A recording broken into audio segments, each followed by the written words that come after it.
What's good, people? You're tuned into Big Condo Radio. I am Royzy Rothschild. This is Music Industry Talk. I got my guys with me. They go by the name of Zine magazine, or Zine, as they like to call it. Yeah. So, can everyone introduce yourselves? We'll start left to right. So we'll start with you, sir. I'm Harry. I run the blogs for Zine. I'm Swift and I edit the magazine. Yeah, I'm Esme and I'm like the editor of the magazine. Okay, sick. I just want to pull back. So your nickname's Swift because you're swift with it, is it? Exactly. It's my surname, yeah. But no one really calls me by my first name. Yeah. But you're quick with it though. So obviously you've introduced yourselves of your name, but and what you do. But what is it that you bring to this organisation? What is it that what you specialise in? So we are a magazine, so we report on all of the sort of small local Liverpool music scene. We work with lots of small artists, giving them a platform to speak about their ideas, where they come from. And Esme liaises with all of the artists and stuff like that, and photographs them as well. Yeah. So a lot of our front covers have been photographed by Esme. Yeah. So you're a photographer as well? Yeah, by trade. Bit, yeah. So and you said before you're the editor. Yeah. So I'm like the producer, I guess. Yeah, so I make the entire thing on Photoshop. Okay. So it kind of just comes to me in my head, and I put it on Photoshop. Are you a graphic designer then? I wouldn't call myself a graphic designer, but And have you learned that from university, or has that just been like a hobby that you've been doing while? No, so I did at A level I did media, so we did like a little bit of Photoshop, but I wasn't 100% on it. But I think I've learned a lot more since doing the magazine. Yeah, it's got progressively easier, I feel, so it hasn't. That's the thing with Photoshop, you can sort of like figure it out your own way and just like put things together. So if you've got the time and patience and just learn, you can learn anything, can't you? And I already knew a little bit, so it was sound. So what do you bring to Zine? I do the blogs, so I sort of like interview artists and write reviews of singles and EPs of artists throughout Liverpool, just to like fill the space in between issues. Yeah. Really just sort of keep content going out there. So and between the three of you, each one of you have got a part that the other hasn't, that you can connect together to complete a whole. Yeah. Is that what it is? Yeah. Well, it started off. It was their like project. Yeah. So we did it for a module at uni. Yeah. And Esme was thinking about it for quite a while. Yeah. So I was thinking about setting up a magazine, or wanted to set up a magazine for about a year. Why? Why? Because I wanted to have a way of connecting with artists and networking with artists, but also being able to work personally with them and get to know them. And I didn't feel like there was a very accessible platform in Liverpool that was putting out different kind of online content and things like that. So, so that's really why. And then, we had a uni project where we had to produce something. So I got together with Swift and we produced a couple of issues of Zine, and then we decided to carry it on after. That's good. So you get a taste there through university and thought, this works for us. This is what we're going to carry on doing. Yeah. Well, I think we wanted to carry it on for a while anyway. But then we thought we might as well just go full force with it. Yeah. So this wasn't even on my show notes. Is it? So what do you think that you add to the industry? Because obviously there's look at her face. There's a lot of magazines out here, local ones, national ones, international ones. What is it that you add that's different? I think ours is a bit more playful. Like it's a bit more colourful. It looks a bit like a scrapbook instead of like it's fully printed like newspaper or like proper magazine. It's kind of a bit more fun. I feel like we sort of provide a platform for anyone and everyone. Exactly. If you send us an email, if you want us to review something, but you want to be in the magazine, like we'll do it. We'll sort it out. I think that's what was important to me, is something that was accessible and that didn't feel out of reach for artists. So they would be able to get in touch and we would be able to help them out in some way, whether that's going on one of our playlists or being a bigger feature in the magazine. Like we wanted to have like a platform for everyone. Yeah.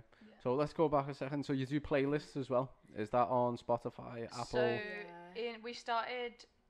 we've done a playlist for every issue basically, and we have a page on Spotify, so that's where we put them. But in isolation, we decided to put an isolation station, is what we called it, inside the magazine. Okay. So that it was actually printed and you can see who's who and the artwork and stuff like that. Okay. So it's not just digital; it's printed as well. Yeah, it's so printed in the magazine. Our first couple of issues were printed and physical magazines, but then obviously because of COVID and everything, we had to take from issue 3. We've been online, but with our next issue that's going to come out, we're going back to physical and online. So okay, it's that's gonna interesting. be in both. That's interesting. Areas. So, what's the distribution of the magazine? So they're literally like flyer size. Yeah. They're Yeah. like So A4. they're We didn't want to make it yeah. massive, so Yeah. they were just easy to just take. A4 or A5? A5, A5, yeah. We didn't want to make them massive, so they were easy for people to take and just have in their pockets and stuff like Yeah, that. So we kind of just put them around our uni Yeah. at first, and then like handed them out to a few people that we know. But we kind of I feel like it's got wider. Yeah, We saw someone in the pub the other day and they were like, "Oh, you guys are Zine. Like I've read that." I'm like, "Oh, that's cool." Yeah. We've got like a that steady was growth cool. of followers on Yeah. Instagram. Yeah, Like yeah. a few a day, it's so it's been like good. gradually. Yeah, so I think hopefully we're going to try and get some sponsorship from somewhere, and then it means we can print more magazines and distribute more magazines. So, I think the hard copy is the way to go forward.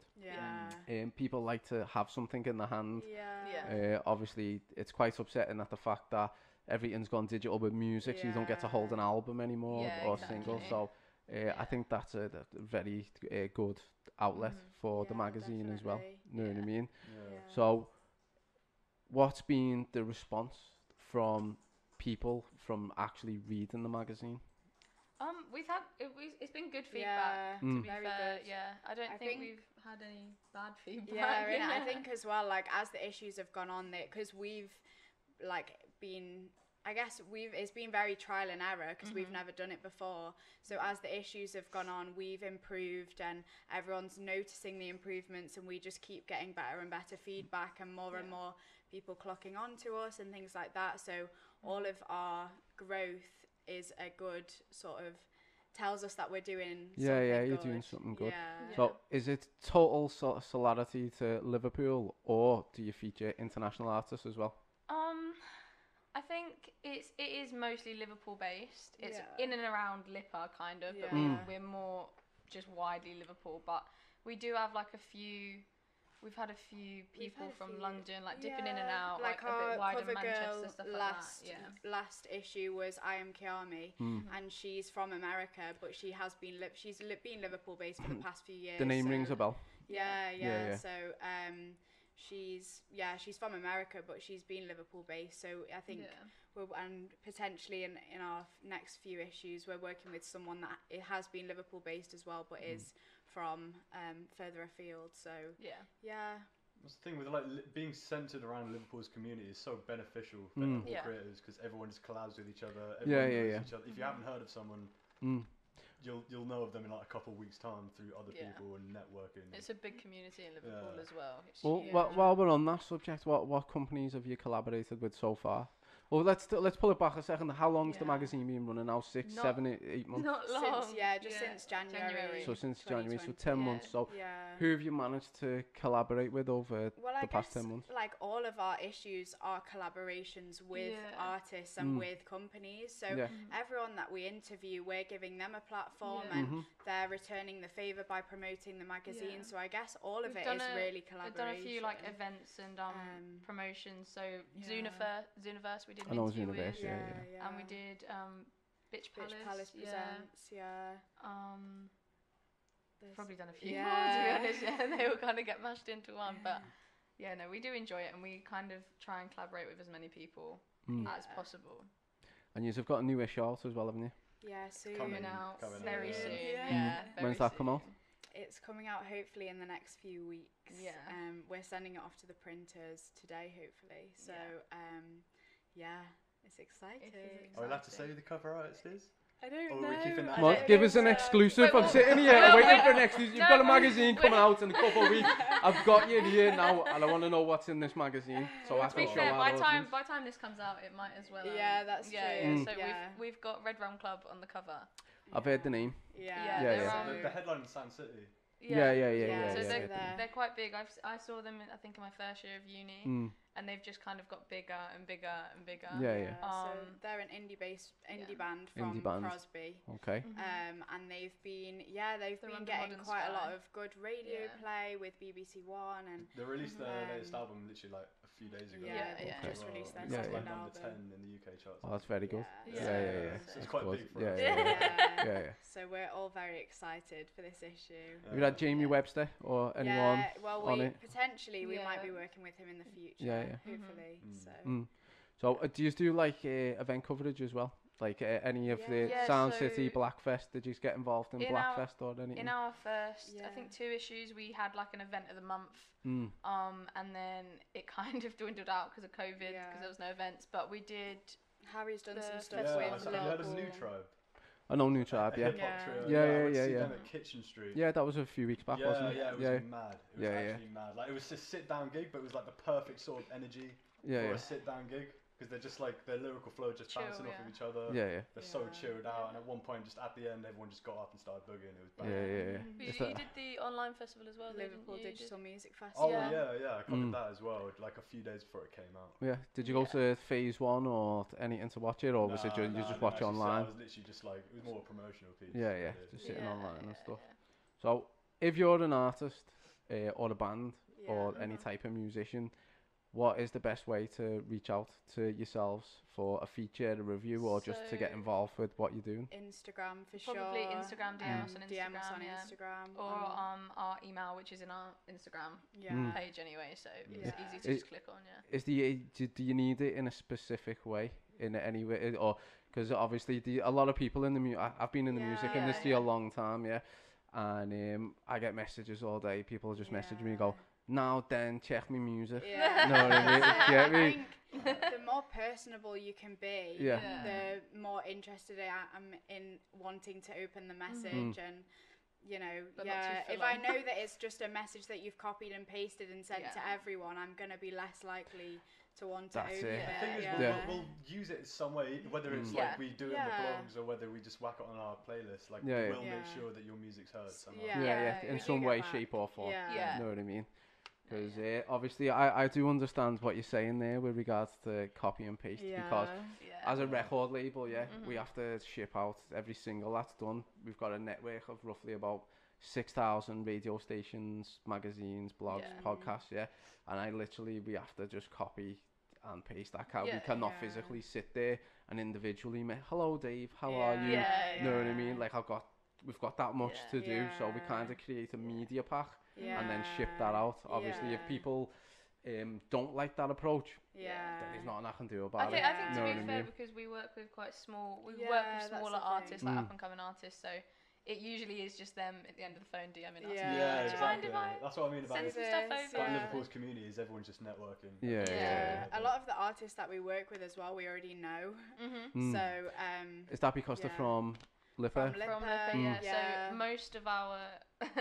most of our artists, I think, are from Lipper or Lipper based. So our first cover girl, Molly Green, was from Lipper. She just graduated. Sub Blue, our second cover artist, was from Lipper, just graduated. Jen was managed by someone in Lipper. So like a lot of the time we do have a connection with them through someone or something like that. But it does vary, because I guess like with Red Rum Club and I Am Kiyomi, that we have approached them after hearing their stuff online. Even like Anne Kami, like she did have a little time at Lipper, but we didn't know that. So it's kind of just it's kind of a small world. Everyone just knows each other through someone else. It's crazy. We get inundated. Like last year, before all this madness, I booked at the record company 1,500 artists in 1 year for shows. Last year we put 100 shows on. Normally put 15 artists to a show. So it is quite crazy. But what are you looking to achieve for the future? So obviously I know where you've come from. You've been going 10 months. You've put in work, and this is what you want to do now. Where can you see yourselves, let's just say, in the next 5 years? I think it's just a steady stream up. hopefully more and more magazines and more and more you guys artists. wanted to do like a little Zine festival at some point. Yeah, we that's to take it can't into really happen now. That was going to be like the next goal. It kind of just depends. It kind of depends on where we are ourselves as well, because me and Esme aren't Liverpool based originally. I'm from Essex. Okay. I'm from Manchester. Okay, so how's that going to affect the magazine? Because the magazine's Liverpool based. And when you finish with Lipper, you're probably going to go back home, aren't you? Potentially, we do it all online though. Mm. We just like send questions back and forth to artists. We like communicate with each other on a group chat. And like we said with Lipper as well, like we're obviously management students. And we've got 2 years below us of management students. So we could get help from each year. Wouldn't you look at broaden your horizons by breaking out into Manchester and Essex and opening it up as a UK music magazine? So still sort of setting a foundation in Liverpool at the moment comfortably as well. I mean, we might just all stay. Who knows? A lot of people do, you know. There's a lot of people. I know a lot of people that kind of haven't moved back. My man over there, Chase, he come to Liverpool, was it 15 years ago? 20 years ago, and never went back to New York. He's been here exactly since. I actually graduated a couple of years ago, and I stayed there just because. Is that what you've done? So where are you originally from? Sorry, yeah. Down south, So it does happen. You're here to stay now, guys. Every student I meet graduates and stays. Yeah. Like a lot of people like it. It's a great city. It is great. I always call it like a smaller London, because you can walk from one end to the other within a few hours. But you can't do that in London. Have you ever been to Leeds? Yeah. No, I haven't. No. So obviously, on the past tours, I've toured in Leeds 7 times. Oh, cool. And Leeds is my favourite place other than Liverpool. It is exactly like here. Yeah. It's like small as well. It's smaller than here, but it's like home away from home. All the people are exactly like Scousers, only they're from Leeds. Get me? So Leeds, defo plug into that scene. So let's have a little listen to some of your musical influences. Obviously, it's a music magazine. There's 3 different people, 3 different personalities. So we'll start with Harry. Well, for me, my favourite band is a bit of a 14-year-old band, Blink-182. They're sick band. They're sort of the foundation of my musical taste, and everything sort of came from there. Blink-182. I play drums because Travis Barker is just the GOAT. What about Green Day? Green Day, a little bit of Green, not so much anymore, but same sort of wavelength. So what else? Let's say give us more than that. Love. Okay, a little bit more. MF Doom, if we were talking. MF Doom, love MF Doom. It's one of the sickest rappers ever. Yeah. And then probably Rage Against the Machine, because they're all like independently as musicians. They're just on it with like drums, bass. I like the diverse taste of your selection. Yeah, it's very good. I don't really know. I kind of re-listen to the same things over and over again at the minute. Literally, the magazine is the only way I kind of find new music, because I'm so busy doing everything else. There must be something though, something from. I feel like She was banging Taylor Swift on the way. That's just a name. My mum kind of brought me up on Oasis quite a bit. I'm kind of indie orientated more, so Oasis, Stone Roses. But to be fair, my dad's kind of into country and stuff like that, so even like Katie Tunstall and Dolly Parton. Love a bit of Dolly Parton, quite a bit. And the Feeling, I think one of their albums, 12 Stops and Home, I could probably sing that inside out, back to front. I saw them at a festival a few years ago, and it was like the anniversary of that album, and they decided to just play the entire album, and I lost my cool. I was singing every like guitar riff. I knew everything. I must have looked like a crazy person. So you have got a musical taste then. Yeah. She was lying, guys. She was lying. What about yourself? I don't know. Feel like I have very varied music taste. But I guess I started listening to indie, but then as I got older, I got really into hip hop and even just like pop and I just I love a lot of different genres. I love like disco and funk as well. So yeah, I'm a bit like Radio 6 is very varied, very Radio X. Bit of everything. So yeah, that's probably how I would describe my music taste. Okay, but any artist in particular? You spoke about genres. Yeah, I love Lil Kana. Lily Allen, I can listen to her all the time. I don't know, like Diana Ross and Luther Vandross, but I love like Van Morrison as well, like the Vaccines piece, like it's lots of different so you just have got a good varied taste amongst all three of you, which I think that makes the perfect situation for the magazine. Exactly. Do you get me? Cause it's a platform for any. So that I think that's why it works as well, because of all the different tastes in music. When we started the magazine, me and Esme were kind of leaning more towards like an indie. Shall we just do an indie mag? Because that was kind of what we both knew. Yeah. But we kind of decided that, especially being in Liverpool and having so many like versatile people, that we might as well just go for kind of anything and everything. That's it. Like I think as well, Liverpool music scene is so varied and there's so many different artists. So having like a magazine that's very representative of that was important. Yeah. You're not going to run out. Yeah. You know what I mean? There is loads. Yeah. Like, there is a lot. You know what I mean? You're definitely not going to run out. Like, Lip is one thing, but then there's also like, what's the academy? LMA Academy, and there's just kind of loads of. Isn't Lymph Academy as well? Like, there's just loads of stuff about. There is a lot. I'm not gonna lie. They all end up with me for a bit. You know what I I'm not gonna lie. They do. We have a laugh. But I want you to create a pitch for me, okay? Right. To the camera, to the people listening, right? Pitch the people why they should choose Zine over everyone else. Put us on the spot there. I don't know where to start. Why? This looks bad, doesn't it? Yeah. I feel like we're more fun. We're more kind of in it for the underdog. We like the small artists. The Rocky Balboa magazine. We do everything ourselves. Like literally, it is everything it's us ourselves. Three. Everything you see is just us. Emailing people, us texting in a group chat, me finding photos and putting them in the magazine, and emailing people again, and no matter who you are, what genre of music you do, we'll make sure your music's heard by somebody. 100%. No, definitely. So I think everyone that's messaged us, we've done something on the playlist or feature, anything. So, is there anything else that you just want to get out for collaborations, for people to work with? Anything that you want to, just plead to the people to say, put us on your list. If you have an idea, just email us. Email us. Whether you're an artist, whether you're if you want to write designer, if you want to write. Harry, we met Harry because he messaged me and Esme. I started working with these guys before I actually met them in person. It was all just done online during like lockdown. I just saw their account on Instagram. I was like, yo, I like what you're doing here. I sent them a DM. I was like, I like what you're doing here. I want to help out. And they were like, yeah, write us an article. I wrote an article. There and now you I'm go. writing their blogs. That's pretty fraud. That's how we ended up with Joe. That's what I'm saying. But what do you think of the current music industry at the minute? Like, there's a lot of things going on. Let's forget about COVID. I know COVID's messing around with everything.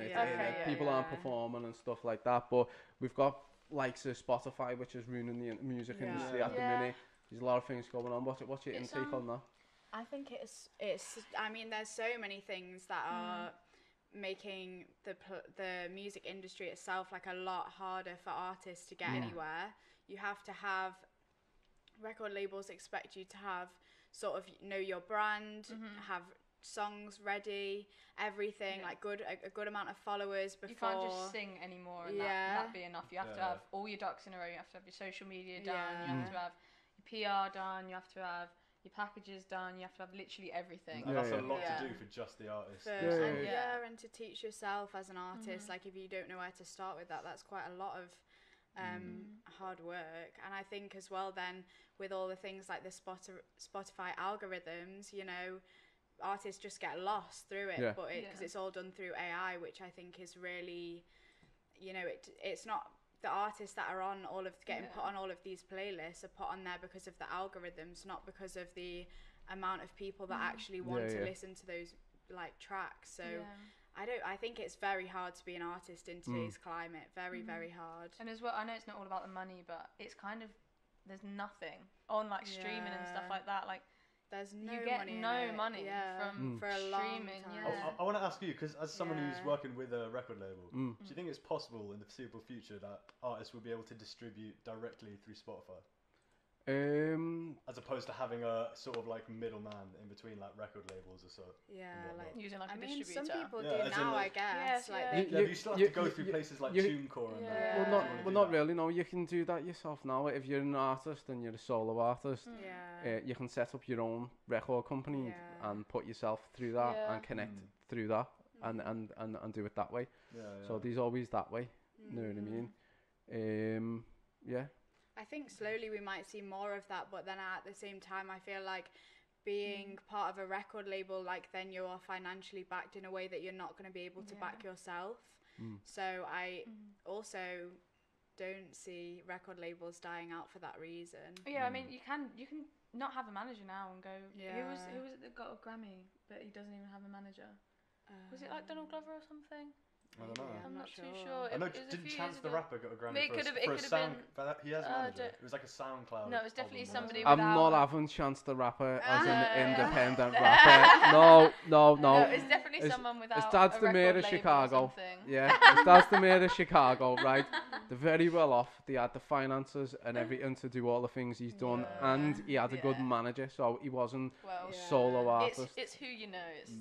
It's not what you know. It's who you know. I reckon one day a big artist might do an exclusive Spotify album. I think it's very possible. I reckon that's possible. But then that's what I mean. Like when it gets to that point, that's when you get the trickle down effect of people just distributing exclusive Spotify. It depends how well Spotify goes.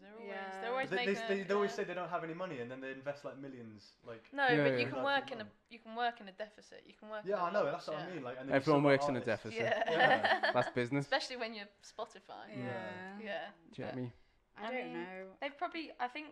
Since the podcast deal, though, they've gone up a lot now because they've got so many podcasts now. It's basically, I mean, I use Spotify now instead of Apple Podcasts like I used to. So, I don't know, I think there is probably a few people that would just go solo Spotify. Well, I know a gentleman. When I say a gentleman, he's a well-established rapper from California. He's a New York guy, but he's moved to California, and his name's Noah Jones.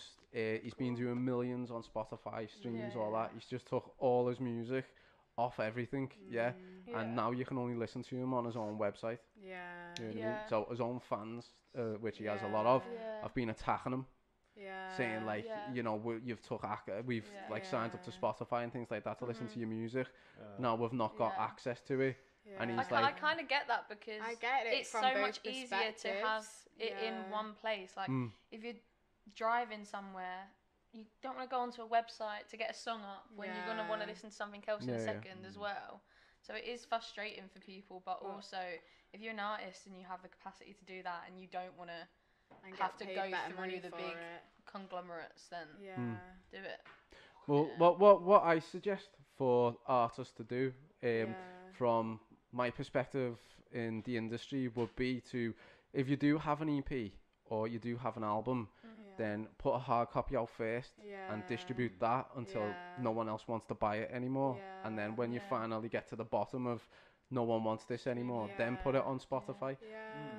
That is. I feel like that is more difficult now. But I do think as well, the only problem with that is if record labels are gonna pick up your music, they're not gonna go trawling through loads of websites. They're gonna want to go straight on Spotify and try and find a lot of record labels now just go through social media and Spotify and stuff like that. That's a really good idea, though. I really like that. That's what we do.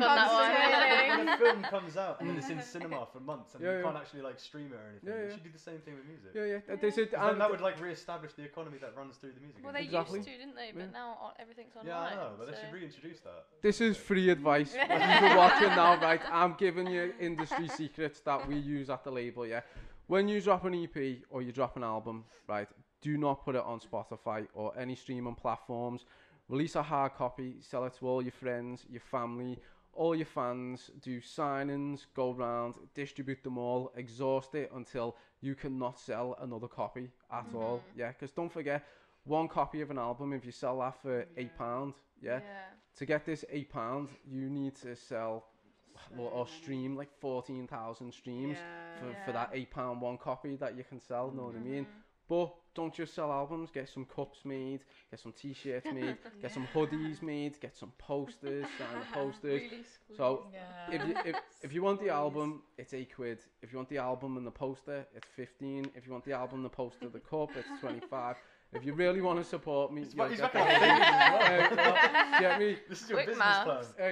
This is what we do. You know what I mean? That's what I'm saying. Exhaust all the avenues, and then when the avenues exhausted, then upload your music on Spotify, because you're not making any money. You know what I mean? That's a fact. Yeah, it's no money. It's no money in streaming. There is no money unless you're even if you're absolutely massive. It's just like an advertisement for the live sector, basically. It's really difficult. Like, how are you supposed to make money? Well, that's the thing. The main sources of income now are through live, but obviously with COVID there isn't. There isn't any live at the minute. So I guess merch is the other one. But well, I think it depends what type of musician you are as well, because acoustic and singers and bands make more money than rappers.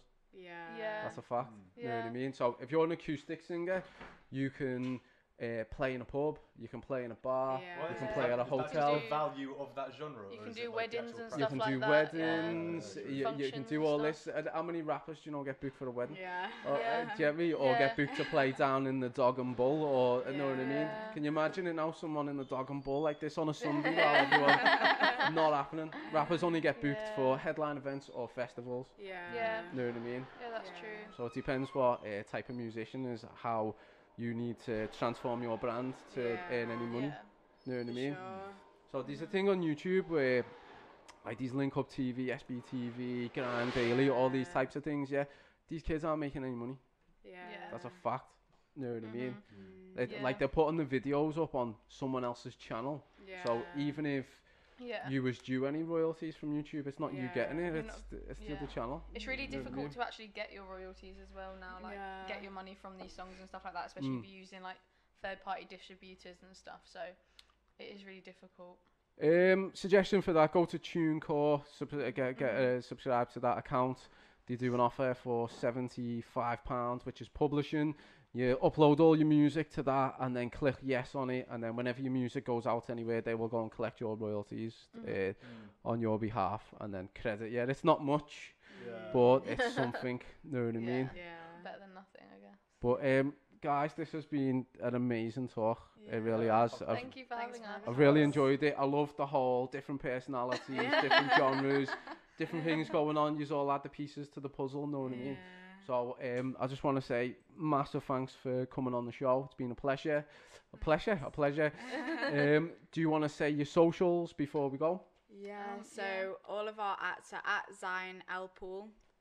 So ZINE Elpool.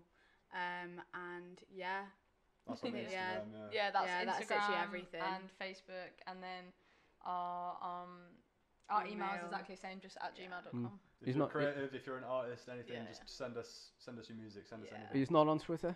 No, we're not on Twitter. Too toxic. Nobody is ever on Twitter. I think that's the last one. That's where I do all my business. It is more of a business. To be fair, it's more of a business like social. It's better than LinkedIn. That's true. There is most people on Twitter. But guys, absolute pleasure. I'm looking forward to see the new issue, which is issue 5. Remember? Issue 6. Looking forward to see this. You can go check that out when that comes out. It's going to be online, so check that out. Zine Elpool, that's correct.